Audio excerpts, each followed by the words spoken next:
My name is AJ Lowik. I'm calling today from the Blackfoot Confederacy territory in Lethbridge, Alberta, and I'm the president of the Abortion Rights Coalition of Canada, who are the hosts of this morning's fundraising workshop. If you don't know, the Abortion Rights Coalition of Canada is the only nationwide political pro-choice group. And we want to start off by acknowledging the historical and ongoing oppression of Indigenous peoples here in Canada, and our incredible respect to the inherent and treaty rights of all Indigenous people. At the Abortion Rights Coalition of Canada, we're explicitly committed to an intersectional anti-colonial approach to abortion rights, to reproductive justice, and to sexual health. And as part of this, we respect Indigenous rights, land stewardship, and self-determination, which are especially important in light of the historical and ongoing reproductive injustices that are being committed against Indigenous peoples in Canada. Our work at the Abortion Rights Coalition of Canada takes place across Turtle Island. And so I acknowledge where I'm coming from today, which is, as I said, the Blackfoot Confederacy territory. But if you would like to, please feel free to acknowledge the land on which you find yourself in the chat. Before we get started, I'm just going to go over a couple of small housekeeping items. Our workshop today consists of 3 sections. In the first section, for about 30 minutes, I'm going to have a facilitated conversation with our 2 panelists, Carlie McPhee and Carlie Cole. In the second section, again of about 30 minutes, we're going to have an interactive activity in breakout rooms. And then at the end, for about the final 30 minutes, we'll have time for a bit of report back and some audience questions and discussion. We're only recording this first section, which is the discussion section with our panelists. We will stop the recording at the breakout room session and the Q&A at the end. We ask that you keep yourself muted during the presentation. I'm sure many of us are now familiar with the way Zoom likes to work, which is that it really prefers one person speaking at a time. And so if you are unmuted, there's the possibility that folks will be hearing you as opposed to myself or one of our panelists. As I said, as you are arriving and settling in, it is totally up to you if you want to keep your cameras on or off. And if you're having tech issues at any time, feel free to pop a note in the chat. And Joyce Arthur, who is our executive director, or another of our volunteers who are here today, will try to attend to that tech issue for you. There will be time, as I said, at the end for questions, and you can answer your question by either unmuting yourself and asking it directly, or you can type it into the chat and I would be very happy to read it out loud on your behalf. With that, I would love to introduce our panelists to you this morning. Our first panelist, is Carlie Cole, who is a full-spectrum doula from New York. Since 2015, Carlie has supported thousands of individuals during their procedural abortions and medication abortions. She's partnered with dozens of organizations and community care networks to train and organize abortion companions all over the world. Carlie is the author of 2 children's books about abortion care, What is an Abortion Anyway? And Let's Talk About Abortion, which is forthcoming. She currently lives in Los Angeles, California with her partner and their pit bull, Mickey.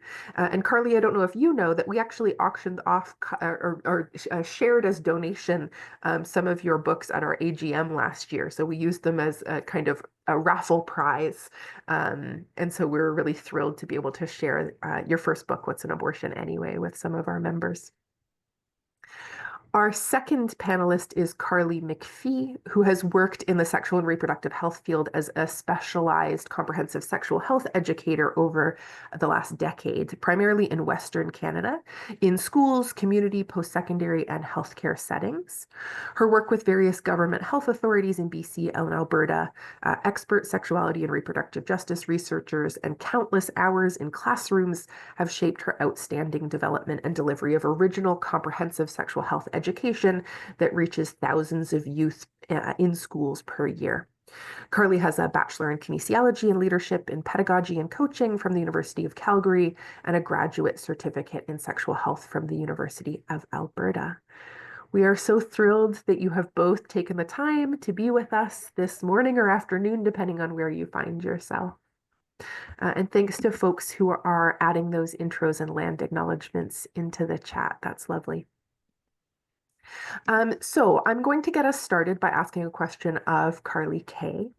And that is, I'd love for you to just tell us about these children's books. So can you tell us about What's an Abortion Anyway, about the forthcoming Let's Talk About Abortion, why you wrote them, how they've been received, why do you think it's important to have these conversations with younger children about abortion, and what are some of the challenges that we can have when we talk to young children about abortion? Anything you want to share? The floor is yours.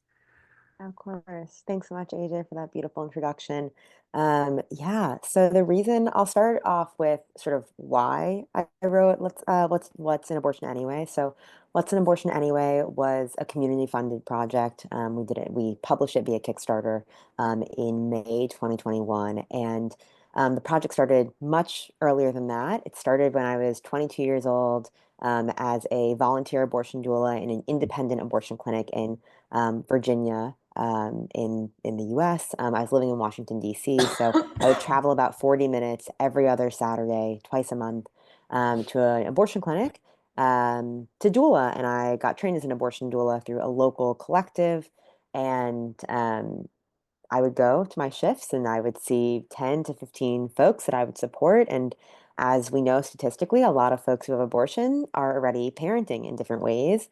And so, I would be supporting folks there. And often people would say, and at the time, actually, people brought their kids to the clinics, no longer once COVID policy took place. But the reality that we know, at least here in the United States, is that childcare is very hard to come by and incredibly expensive. So when parents need to go to healthcare appointments, bringing your children is one of the only options. So in the clinic that I was volunteering at, we'd have, young ones in the waiting room. And even if not, I would often have folks that I worked with say to me, like, how do I talk to my kids about why I'm here today and my abortion? And as I said, I was 22, 23. I didn't have children of my own, and I wasn't really in community with a lot of kids at the time, or parents even. And I was like, that's a great question. I have no idea. And you deserve that answer. And I know that my job as a doula is to be a resource. And I know that as a doula, I don't have an answer. What I can do for you is help find you the right answer, help find a good, reputable source to provide that answer and that resource to you. And so I did what I think many of us do when we don't know how to answer a question. I Googled it and I said, how to talk to kids about abortion. And the only resources that came up were deeply anti abortion, very much not aligned with my values as someone who was there to affirm and just support and be a container for people's feelings about their abortion experience. And so I Googled for a couple of years to see, like, tried different phrases. I talked to amazing sex educators like Carlie in my life and people who really had good frameworks around this, folks who worked with young people more frequently. And everyone said, there is nothing. We, figure out how to do it for ourselves. And we talk to our kids from the place that makes sense for us, but there's no resource out in the world right now. And so, as I think many of us here in this space operate in our lives, when something doesn't exist, we have to build it for ourselves. That's why mutual aid networks exist. That's why these spaces exist, right? And so I decided to write the resource myself. So in 2017, I wrote out What's an Abortion Anyway? And I had no idea what I was doing. And I went back to those same educators and I said, can you take a look at this and tell me, does this work? Could this be something for people? And with a lot of support and edits from child educators and sex educators and providers, the resource came together and I had never published anything before. And I, went in sort of, again, used handy Google and I sent my manuscript to over 400 agents, and not a single person wanted to touch this book. I sent it to the feminist press, like people who you would think really would be excited to bring this resource into our communities, and no one wanted to touch it. I remember I got a scholarship to a children's book writing society convention, and when people are walking around talking about their projects, networking, and I'd be like, oh yeah, I'm writing a kid's book about abortion. People would be like, cool, definitely not talking to you for the rest of the day. And just really quite stigmatized. And I think, not surprisingly, it was seen as really taboo. Even among people who support abortion, they were like, that's great. I believe in abortion, but you don't need to bring kids into it. Like, let kids, a lot of this phrase that I think we see in right-wing rhetoric is let kids be kids, and talking about gender and talking about sexuality sort of denies them of their innocence. All phrases that feel just so antithetical to what I think it means to raise responsible, independent, compassionate young people. And so, turned the book into a Kickstarter, decided that if we couldn't get people to believe in it, our community believed in it enough that we could do it ourselves. And so we did that, and that's how the book came to be. Excitingly, in June of 2024, I got an email from a really small press, but a wonderful publishing house called Interlink Publishing. They are a small Palestinian-owned publishing house in Massachusetts here in the United States. And they said, saw your book in my partner, one of the owners said, I saw your book in my partner's classroom. Would you like to publish it officially through an actual publishing house so we can, hopefully get it further? And so that is the project that I actually have an advanced copy sitting with me so I can show y'all today. And so we changed the title for silly logistical purposes, but the book is now called Let's Talk About Abortion.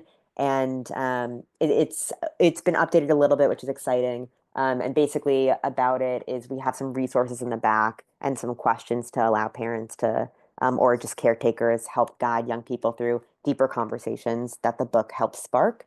I'll wrap this up by just saying, the most important thing to me when I wrote this book, I did have one publisher who was like, this looks good, but I really rather it be a story, like taking one person through their abortion. And for me, and for this seemingly first resource, like one of the first ever resources for kids, it felt really important to me that it not be one person's story, but that it really be more of like a, here's what an abortion is. People, and as you know, you'll see in the book, or if you come across the book, it's very much like people feel all different ways about their abortion, and that's okay. People have abortions in lots of different ways. Some people take medication, some people go see a provider, some people take herbs, and that's okay. Very much allowing the spaciousness for people to have personalized conversations if they want to, but really trying to not infuse any political or values inherently, because we want people to have those conversations with the young people in their lives so that young people can come to their own conclusions. And we know that if we're raising our young people with love and dignity and humanity for all people, that they naturally will come to the conclusion that everyone deserves bodily autonomy and everyone knows what's best for their families and their bodies. So, yeah, AJ, I know you asked a lot of different questions, but I hope that's a good sort of intro and I can pause there. That's perfect, Carlie. Thank you. And so confronting to think about the fact that one of the challenges of having these conversations is the suggestion that we ought not to be having them in the first place. And so having the Right. publishing world, even the feminist publishing world, kind of want to stand back from a book that approaches this topic, I think really tells us what we're up against. So thank you for sharing. Carlie McPhee, then, I know that you work in school-based sex education, an area of education that is frequently devalued, undermined, being restricted. We're seeing lots of kind of attacks on school-based sex education. So I'm wondering if you can tell us a bit about your experience providing this type of education and how abortion features in the education that you provide. So whereas Carlie Kay was telling us about young children, you're thinking about high school age folks primarily. What are the challenges talking to high schoolers about abortion? And what is the climate that you're working in? Yeah, thank you. And Carlie, just incredible to hear everything you just shared. Wow, I'm obsessed with you. Um, yeah, so I've been working in comprehensive sexual health across Western Canada. I started out in Alberta, and I like totally got into sex ed like unplanned. But once I landed in sexual health education, I knew I'd found my spot, and it seems like a good role for me, and it's a lot of fun. Um, Teenagers love sex ed. They don't realize they love sex ed until they're 10 minutes in. And then they realize, like, oh my gosh, this is the best day of the school year. And we have a lot of fun. And that has always been my experience and is still my experience. Like, teenagers are just some of my favorite humans. And the minute they realize, like, oh, you're going to tell me the truth, they're in. And it's pretty smooth sailing most of the time. Things have shifted around how welcomed we are in schools. And of course, I'm talking in a Canadian context here, but I do work in a variety of like more rural and really urban settings. I work at a lot of different socioeconomic statuses across like the private school and the public school sector. I work with some Indigenous nations. And up until recently, I was teaching all the way from kindergarten to grade 12, and now I've just had to pare down because I just can't be everywhere at once. So I'm going back to my junior high and high school roots. But certainly the atmosphere has shifted in school staff, making it known if they want me there or not. I've had parents protest me coming in the last couple of years. I've had just this fall parents stage like a walkout where they all took their kids for lunch while the rest of us were doing sex ed day. So they all walked by the room, not joining in, which is just something I've never seen before. But on the flip side, kids are outwardly asking for abortion information more than I've ever seen before. I had students like Carlie, I'm so glad your book exists because I've had students as young as grade 4 put up their hand totally unprompted and say like, what is an abortion? What is this? Because they're hearing about it. And this is in Canada, like you have a different news cycle in the States, and I can only imagine it's more so on their radar. Just a few weeks ago, I was teaching grade 9s here in Vancouver, and I'm seeing particularly like female presenting or feminine presenting young women feeling incredibly impassioned and giving very sophisticated rationale for why abortion is so important to them. And that's something I've never seen before. Usually they're just like, yeah, okay. They just kind of are like, great, good to know. And they're very calm about abortion with the exception of like 1 or 2 outliers in my career. I've had like the odd kid with very strong beliefs and values on the topic who like really speaks up, but that's quite a rarity. Whereas now I'm seeing frequently young women in particular are feeling very impassioned, have really done their homework. Like, I'm like, you're such a feminist in grade 7. I was just like trying to find my pencil case in grade 7. Like, oh my gosh. And all the students, this one in particular student, all her classmates went, she's so smart. And they all were just blown away that someone their age and their peer had such a rationale for why she felt so strongly about something, which was really cool to see. But it cuts both ways. I'm seeing a lot of young men who are, either having conversations at home with their family or, getting into the manosphere spaces on social media, and they're cutting the other way. So I know that we're hearing in media and in some research that, not to be binary about it, but boys and girls are kind of floating to opposite political sides. And I am seeing that in real time. I would say that does describe my experience in classrooms. That being said, I don't find teenagers shy away from talking about abortion. Um, the only time I've ever had pushback about abortion was earlier in my career and working in Alberta, which, is a different landscape and was a more conservative government at the time. Well, not more conservative than Alberta government is now, but more conservative than what I'm dealing with here in BC at the moment. And our policy as an agency where I was teaching was not to discuss abortion unless a student specifically asked about it, which when you're putting the onus on students who have maybe received no sexual health education at all, they don't know what they don't know. They might not know how important it is to know about abortion or their pregnancy options. It didn't come up that much. But as I've advanced in my career and really honed not only my approach to practice, but just understanding the value of not withholding information, I make it my business to make sure they get pregnancy options information. I really don't see how we can talk about consent without talking about pregnancy options and abortion. I don't see how we can talk about contraception without pregnancy options and abortion being included. And the cool thing is you see a real light bulb moment when you bring abortion into the room, because then you have a whole whack of questions come up from youth. Everything from like, well, what if I don't want my partner to get an abortion? Tough cookies, not your choice, pal. Really? Mm-hmm. Oh, suddenly I have a stake in the birth control plan in my relationships. Suddenly I have all these beliefs and values that I didn't even realize I had. And that awareness of how you feel about this issue before you're getting into sexual relationships is huge to help them make informed decision making. And it really connects them back to so much of the curriculum because it becomes real.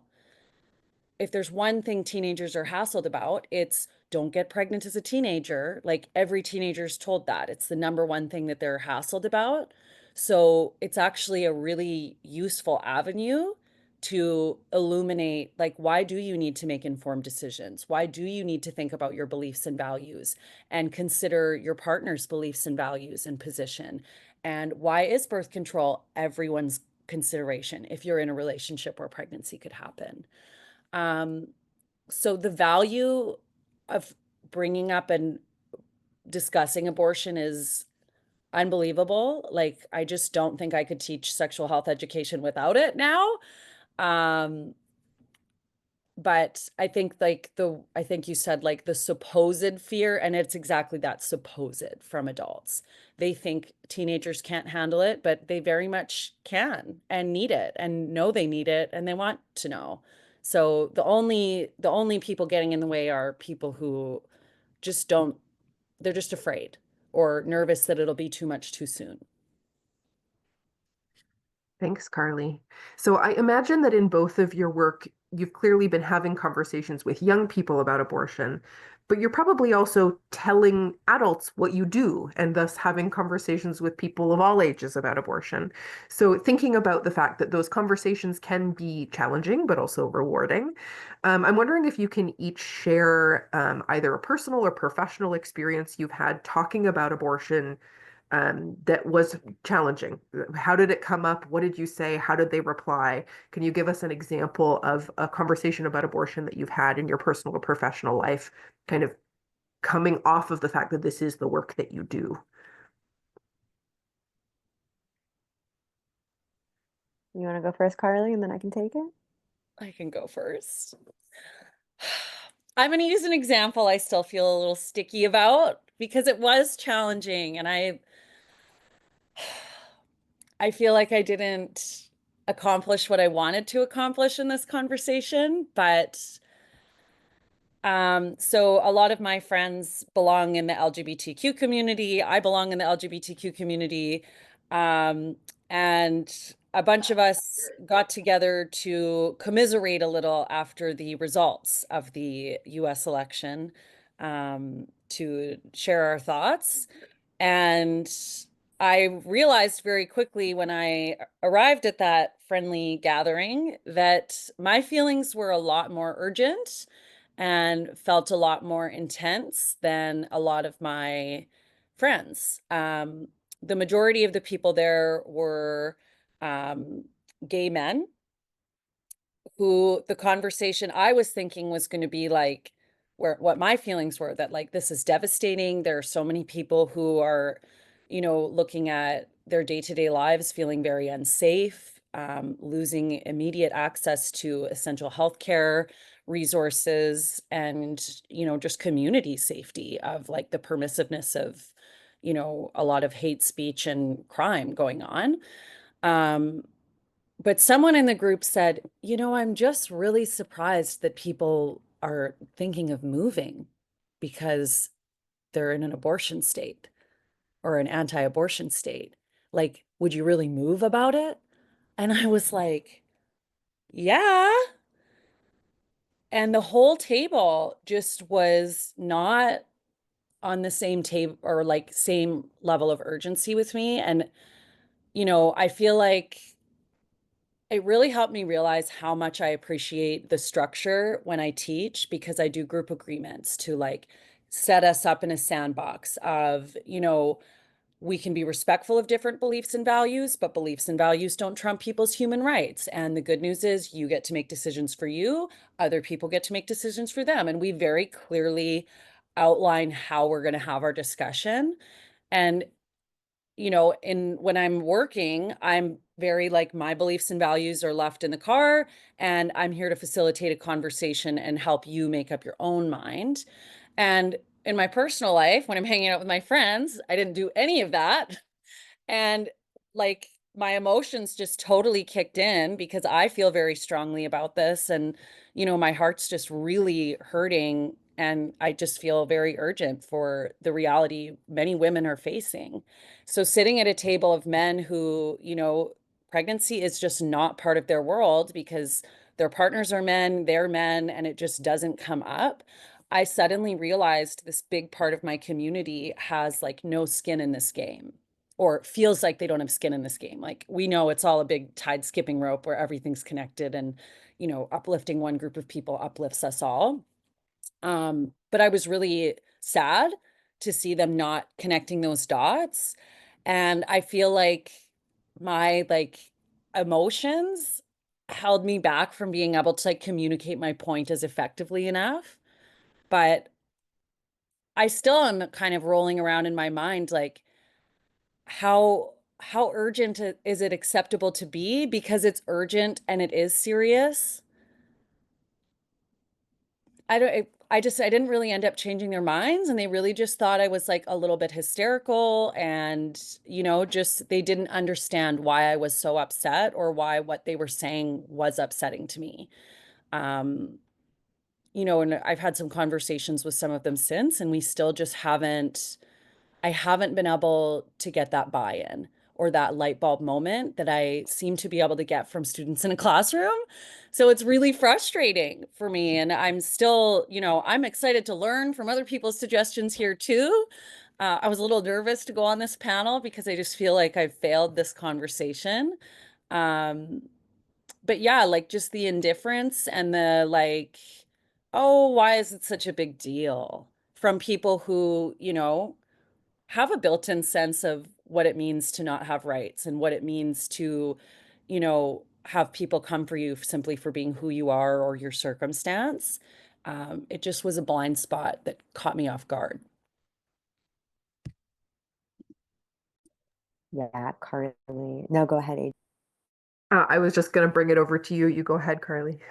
No, I was just say, Carlie, I resonate with so much of what you said, and I just want to affirm that it's not hysteria and that the feelings that you have around, as someone who sits in the United States, who part of my work is I support people who are in states where abortion is not accessible, and it is it is dire for people, right? Like it is between having a child or not having a child when you can't or don't want to.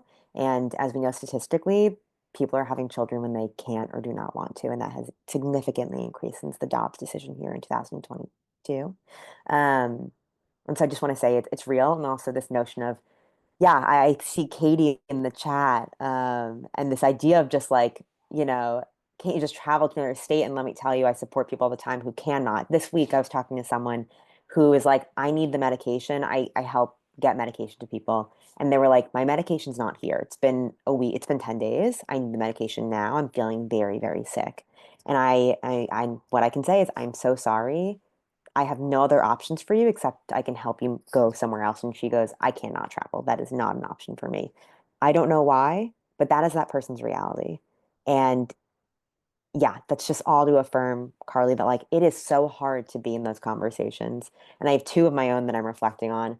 Um, I'll get into one more than the other. I'll just quickly tap into it. And AJ, please cut me off if I go too long. But the one I'll just quickly ping on is I got hundreds of DMs when my first book came out of people in my chat just being like, um, you know, it's disgusting. What you're doing is disgusting. I support abortion, but I cannot believe that you would talk to kids about this. Let kids be kids. And the way that I've always handled it, and I think that I don't really know where this grounding comes from. I've been in this work for a long time, but the place that I come from, that I'm able to do when I'm not face to face, when it's more of a written medium, is I can say, I hear you, and I respect where you're coming from, and I hope I'll explain a little bit about where I'm coming from, and I wish you nothing but the best because often those messages are peppered with you should go down, terrible things about the implications for me as someone who believes in these things, and what I deserve as a person, which is not safety and not happiness, and anyway, the one I'll just touch a little bit deeper on is I had a really hard conversation with my mom. And I'm sure that there are people here who, within your own friends and family, like Carlie is saying, these really hard conversations come up. And my mom really struggles with talking about abortions that happen later in pregnancy. And my mom is all about, yes, abortions, in the first 10 weeks of pregnancy, but she gets really sticky and really caught up when I talk about supporting people who are having abortions at 30 weeks of pregnancy, of gestation. And I can explain, 100 different scenarios of what people are going through and why people are having abortions at 24, 30, 32 weeks of pregnancy. And there are so many reasons, right? And I don't need to explain them for the folks here, but, she can't seem to get past this piece of it should never have gotten that far. It's too much of a baby at that point. And we sit in tension with it. And my mom is one of my dearest, people in my life, and it's something that we constantly sit in tension with, and we dance around it. And every couple of, I would say every few years, we touch on it again, and I just try to move a little bit further. And I'm in the long game with my mom, and I think for the people close in our lives, we're kind of in that long game. We're in a lifelong commitment with them and commitment to moving them on our values. Um, but I think it's holding a gentleness, it's affirming, I see where you're coming from, and um, but doesn't make it any easier. And I think the piece for me when we're having these difficult conversations is I have to have Carlie that I can call and text to be like, that was so hard. That was so hard. Can I debrief it with you? Can I tell you what I wish I had done differently? Or can you tell me what you think I could have done differently? And I think that just being with each other really and navigating and giving each other feedback and support and just being a listening ear to be like, that sucks and that's really hard is like key to continuing the momentum and the endurance for having them for the long haul. So I think, Carlie, you've really started us off thinking about those strategies. What is something that you can do to kind of move the needle a little bit, thinking about this as a kind of long process, thinking about who are your resources that you can call upon to debrief, to get insights into what you could have done differently. And so I'm wondering if I can get you each to think about and maybe itemize some of the strategies that you use or have used if someone espouses misinformation, ambivalence of like, this isn't an issue, I'm not too worried about it, or outright anti-choice sentiment. And by kind of starting us off with some strategies, this will move us into our breakout rooms where we're going to be confronted with a fictionalized scenario where something goes awry. And so, yeah, if you can just kind of itemize some of the strategies you use, um, the types of things you've tried or not tried, and that will kind of feed us into our breakout rooms in the next 5 minutes or so. Carlie K, do you want to start us off? Yeah, sure. I think I gave a little bit of a preview, but I think a few of those things. One of the most important things for me is affirming the other person's humanity. I feel often dehumanized by people when they talk to me about this. Again, they demonize me as someone who's trying to corrupt their children, um, as someone who is an embodiment of, for them, an evil. And I really try to ground in. I had a professor once who, I mean, many, many years ago, who gave me a really good strategy that was, um, that I've been doing organizing work for a long time. And I think that I've really shifted my ethos. I think that when I was young, I was really angry. And I think anger is absolutely justified in this work, and I think it's what fires us to continue to move. And that anger made it impossible to have difficult conversations because it was the only emotion that would show up for me. And so she gave me this strategy, and she said, "Imagine everyone as a baby. Everyone is a newborn, right? Like you can't be mad at a newborn because they're a newborn and they don't know anything else. And everyone was once a newborn and something developed these views. And actually, while people need to take independent and personal responsibility, and at some point there's enough information for someone to know better, right? That like calling me, mean names is just like not the way to operate as a person in this world. That having compassion for the person that I'm talking to has to be core to how I'm showing up. Otherwise, I'm doing what they're doing. And that's not who I want to be in this world. And that's not values aligned for me. I have to see them as someone who's movable because I do believe that. I believe to my very core that everyone can change and everyone can change their views. And so I have to see them as they, as someone who has the values of reproductive justice on autonomy and humanity. They're just not there yet. They're on their journey, and I get to be a part of that journey. And what a gift that is. And it might be really frustrating, and it might take a really long time. And also, I might decide that I have limited capacity and that they're not far along enough.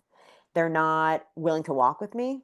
And so I'm actually not going to put my energy in there anymore. But I think the core strategy that I'm trying to speak to is coming with compassion. I try to always come with compassion, and someone comes at me with anger or visceral, my reaction is I'm sorry that you're hurting so much. I'm sorry that you're feeling so much pain around this.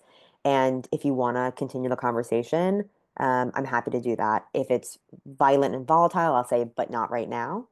If they're willing to engage and they're like, some people will say, you know what, I'm sorry. And they'll recognize that my humanity softens them a little bit. I will say, I think that when you humanize someone else and when they come at you with anger or fear or disgust, and you say, I hear you and I see your humanity, I think it naturally softens people and can help bring you closer to a conversation. So I'd say that that's one of my core strategies. And then just the other one that I'll close on is I have to have my people. I've got to have Carlie to call after because it takes such an emotional toll. And you've got to have your people to help affirm you did your best. I'm proud of you. And that's really, really hard.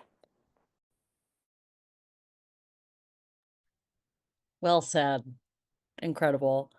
Um, I guess like for me, like being in like the abortion advocacy space is maybe something that's coming up like more later in my career, but I'm really thinking about a strengths-based approach because where I have really been like in the arena of sorts and really built my skills is in anti-SOGI rhetoric.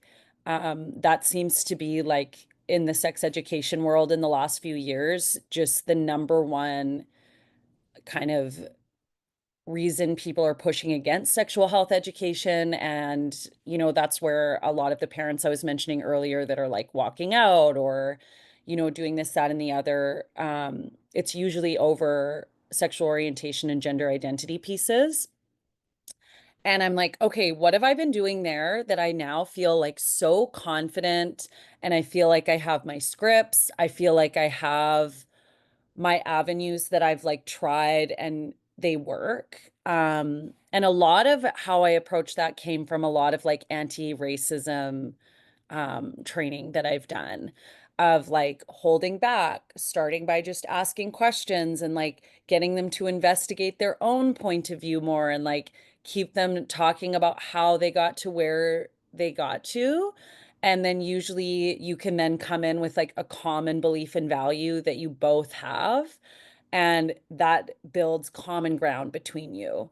And then you can move forward. So having like really positive agreeable belief statements that you can land on and then just invite them then into like, okay, well, if we both agree that we believe that and we know that these policies hurt these people and we've just agreed that that wouldn't be okay, what if this is a solution? And then they kind of like you kind of walk them into the issue in a gentler way, um, and as like comrades rather than combatants.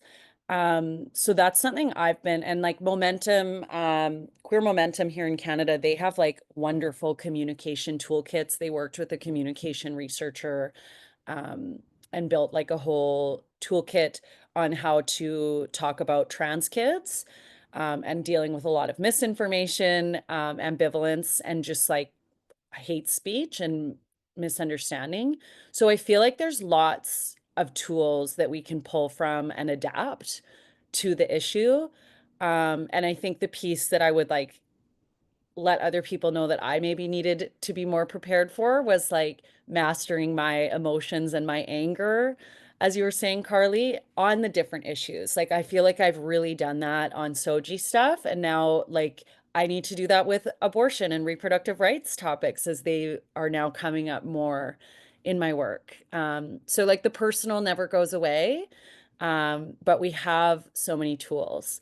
Um, yeah, and the other piece, like I totally agree with Carlie that you need your like lockstep people who you know get you and get it and are like behind you and can reflect with you.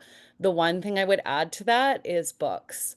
Like nothing brings my blood pressure down like reading feminist literature. It's just become my dear, dear friend in these times. And it's truly comforting to know, like, we've done this before. All the answers are written down. Like, this is an open book test of sorts. And there are so many friends in books on this issue and on all social justice issues. And I just like, I don't know where I'd be without my books too. So read, read, read, read.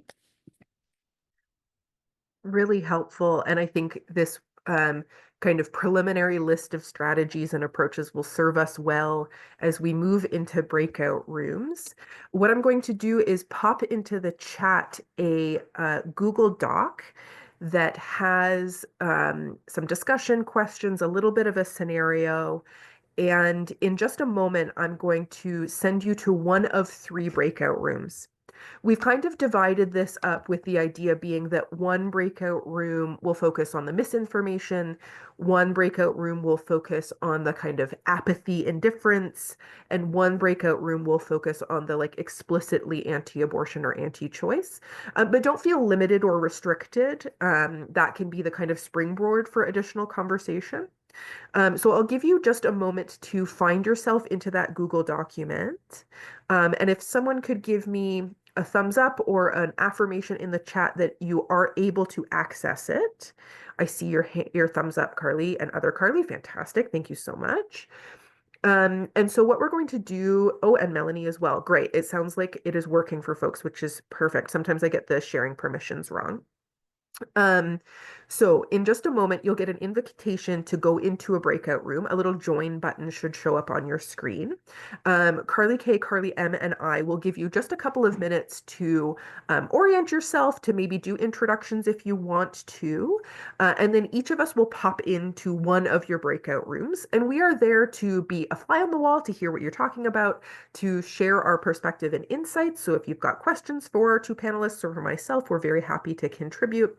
And we'll spend about 25 to 30 minutes in our breakout rooms, just kind of having a discussion with one another, seeing the incredible wealth of expertise in the room. As both of our panelists have said, this is something we need to do in community. So perhaps you have a strategy that some of us haven't heard about, and we'd love to hear about your experience.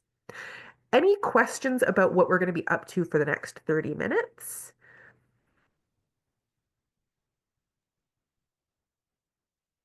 All right, so I'm going to hit the, oh, sorry, did someone just unmute?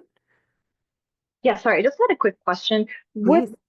the conversations also include religious beliefs as well, Yeah, so not just you, Christianity? yes, absolutely. So you might find in the misinformation, the indifference, or in the kind of anti-choice sentiment that religious perspective is a thing that comes up for you. So that is a welcome tension to talk about in your room as appropriate, including where you might share an experience of your own that has us thinking about how to have conversations with folks of different faiths or spiritualities or religions. Absolutely, Jasmine.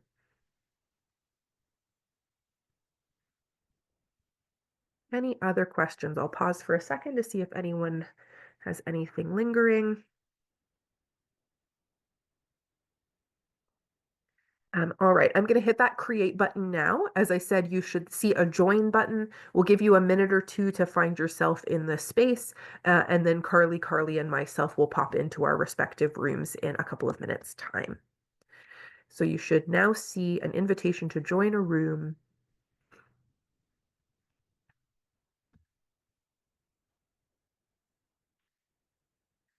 Excellent. Folks are finding their way.